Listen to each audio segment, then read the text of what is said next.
Bonjour et bienvenue. Voici le cours de l'évaluation et traitement de l'ATM niveau 1, monté par ma collègue Ève Chaput et moi-même, Erin Cox. Je vais vous parler aujourd'hui des biomécaniques de l'ATM. Donc, on avait aussi fait une autre vidéo par rapport avec les muscles. Puis ça, c'est un exemple de l'ouverture de la bouche et fermeture de la bouche. On avait parlé des masséters puis les tempes, les temporales, comme les muscles de fermeture, ainsi que le ptérygoïdien médial. Donc, ce sont des muscles de fermeture de la bouche ou les élévateurs de notre mandibule. Qu'est-ce qui ouvre la bouche? Mais nous avons les hyoïdiens qui va nous aider à ouvrir la bouche. Aussi, n'oublie pas que le ptérygoïdien latéral, surtout le chef inférieur, va faire une protrusion qui va nous aider à faire l'ouverture ou les débuts de notre ouverture.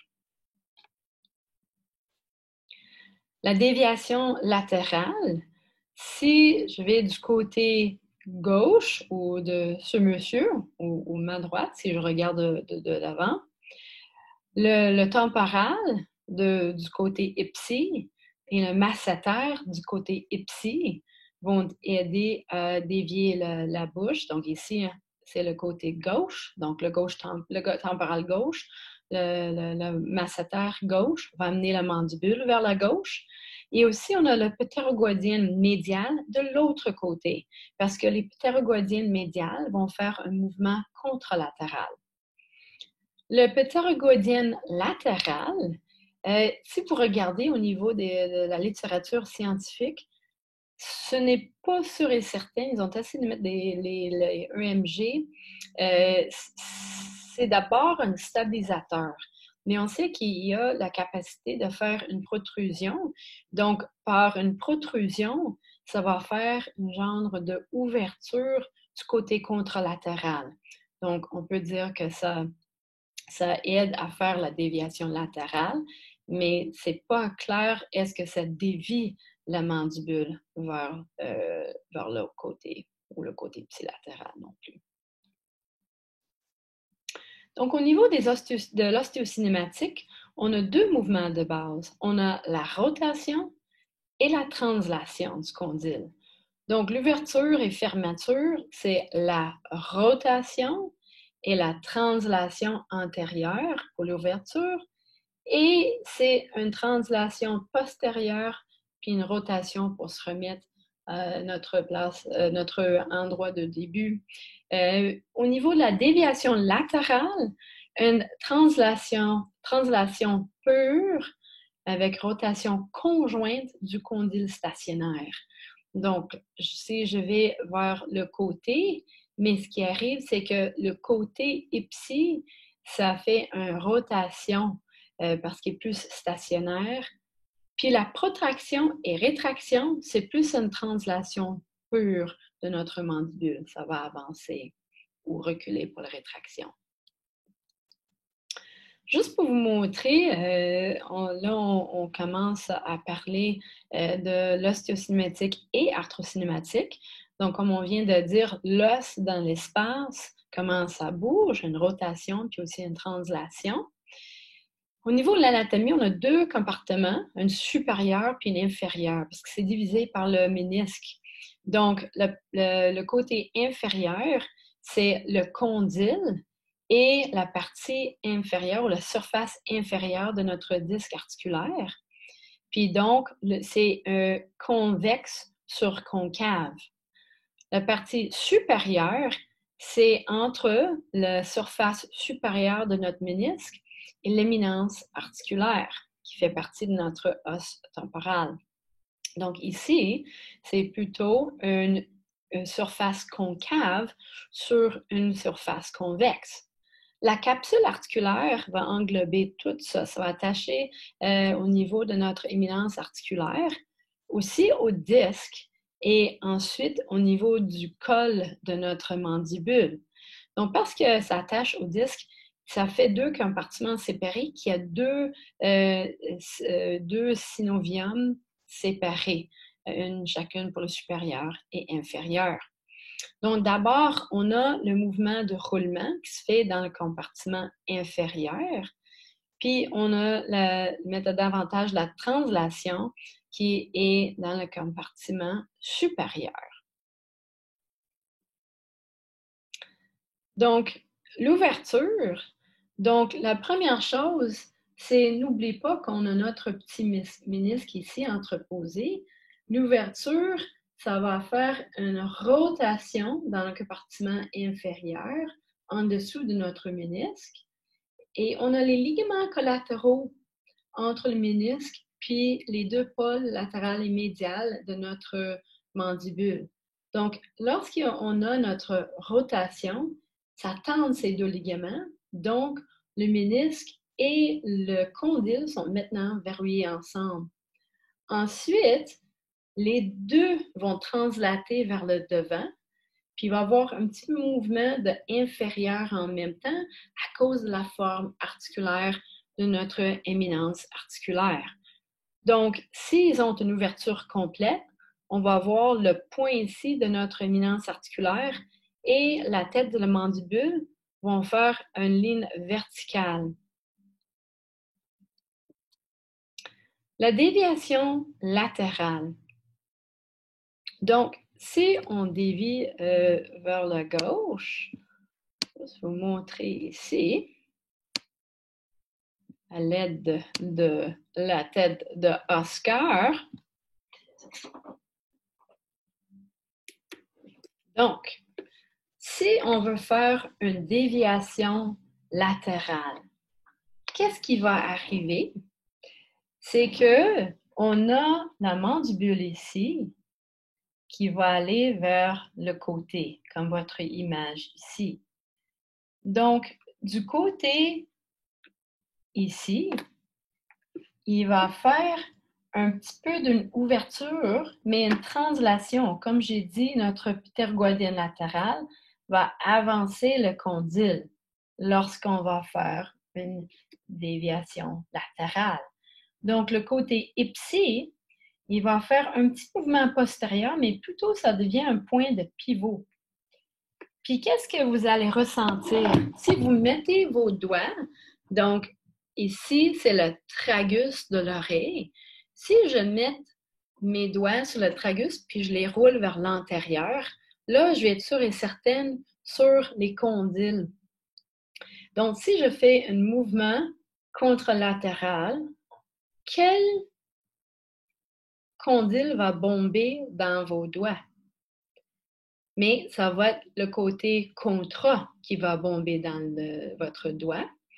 Parce que lors de notre ouverture, à cause des formes articulaires, aussi, on va avoir un petit mouvement latéral, mais dans le fond, c'est juste à cause des formes osseuses qui va faire l'impression que nos condyles bombent.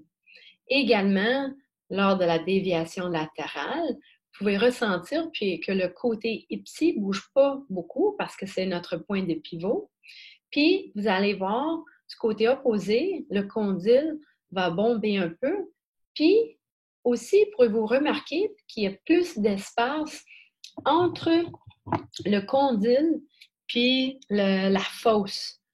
Donc là, lors de notre déviation latérale, comme ça, il va y avoir un petit bombement, mais une petite protrusion du côté contra qui va laisser un espace en arrière de notre condyle.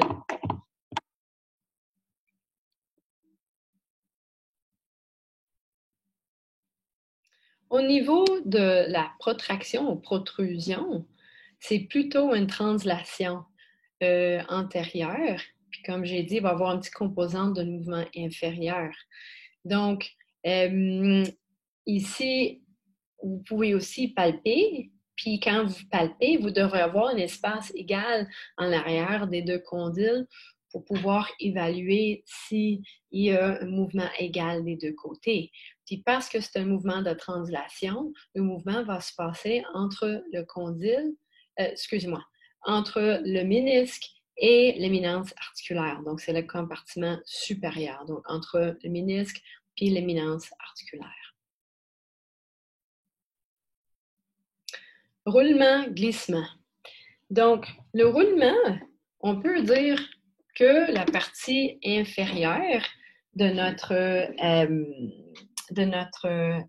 articulation entre le condyle et le ménisque est un rond, une convexité. Donc, ce qu'on va faire, on va faire un roulement comme ça. Donc, ça, il y aura pas de... Ça va être plus un axe fixe. Donc, un roulement ou un mouvement comme ça vers l'antérieur de notre roulement. Puis, comme j'ai dit, la partie supérieure, c'est concave sur convexe. Donc, la translation antérieure de surface concave sur convexe, ça va aller dans la même direction du mouvement physiologique. Donc, c'est quoi l'ouverture normale? Donc, on a deux phases. Donc, l'ouverture totale, ça devrait être autour de 40 à 60 mm. La phase précoce, c'est de 35 à 50 % de notre amplitude articulaire. Et ça, c'est dû à notre roulement. Puis, on avait juste mis comme deux références parce que Newman parle d'un roulement postérieur. Parce que lui, il parle de la partie inférieure de la mandibule. Je pense que plutôt en physiothérapie, on fait référence comme une roue qui tourne. Hein? Donc, si je veux avancer ma voiture, j'ai un roulement antérieur. Donc, aussi, Rockabado va faire référence d'un roulement antérieur. Puis cette phase, ça devrait être autour de 25, même 30 mm. La phase tardive, c'est 50 à 65 % de notre amplitude articulaire. Puis c'est une transition graduelle de la rotation vers le glissement antérieur et, comme j'ai dit, un peu latéral de notre condyle et disque ensemble, sous l'éminence articulaire de l'os temporal. Donc, le glissement, c'est le total. Si j'ai 25 à 30 mm dans la phase précoce, mais qu'est-ce qui reste va se faire jusqu'à notre ouverture maximale.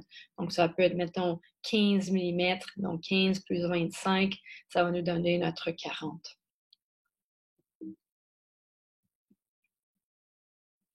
Donc, la première phase, compartiment inférieur.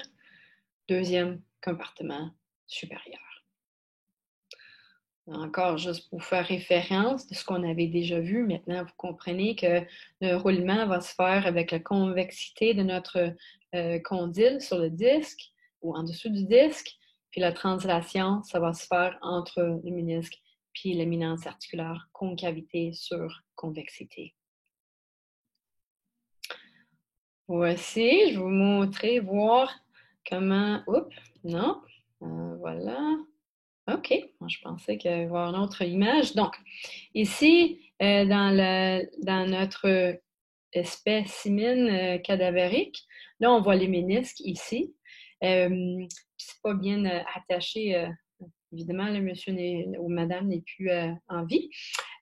Donc, on a l'oreille ici, le condyle, puis on a notre capsule, le ménisque, puis les deux compartiments sont évidents. Ça, c'est le coronoïde. Donc, comment ça marche? Ici, on a le ménisque entreposé. Comme j'ai dit, c'est dans les 2 tiers antérieurs où on peut faire une ligne verticale ici, puis les radiologues vont faire référence à notre 12 heures de notre horloge.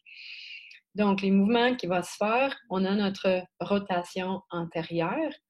Et ensuite, là, les deux vont aller ensemble pour avoir une ouverture complète. Ici, c'est notre ptérygoïdienne latérale qui s'attache à notre ménisque, puis aussi l'autre partie condyle. Donc, eux, c'est le premier, au début, il a stabilisé le tout contre l'éminence articulaire. Puis ensuite, le chef inférieur a fait notre protrusion. Et les ligaments qui s'attachent, on avait déjà vu dans la vidéo de l'anatomie, on a une partie de ligament qui s'attache au niveau du ménisque et l'os temporal. Puis on a la partie inférieure, la bande inférieure ici, entre le col et l'éminence articulaire, puis une attache ici. Donc cette partie-là, c'est en fibroélastique pour mettre ce mouvement, et aussi parce qu'on veut que quand ça retourne, donc c'est le contraire, la translation puis le roulement pour se remettre en place, comme ça, mais le fibroélastique va nous aider à remettre ça. Donc, si on dépasse la limite, là, on est à risque de faire une dislocation. Donc, les gens qui sont hyper mobiles, donc, ils ont soit trop de mouvement ou souvent la fosse mandibulaire, au lieu d'avoir une belle courbe comme ça, mais il va être un peu plus plat qui permettent que le condyle peut débarquer. Ah, voilà, c'est ça que je cherchais. Donc là, on voit ici, avec le cadavre. Donc, dans quelle partie de l'articulation se produit la première phase d'ouverture? Première phase, partie inférieure. Deuxième phase, partie supérieure. La déviation latérale, comme j'ai dit, on a le point pivot du côté psi, puis notre condyle contra qui va faire un glissement antérieur, notre protrusion, est un peu latérale et inférieure pour suivre la forme osseuse. Puis le normal, c'est 8 à 12 mm. Donc, ça devrait être à peu près à 25 de notre ouverture complète et égale de chaque côté.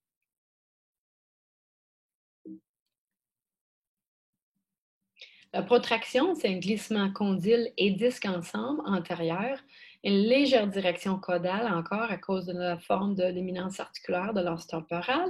La rétraction, c'est un glissement condyle disque postérieur et un peu plus cranial encore pour suivre la forme osseuse. Et merci beaucoup.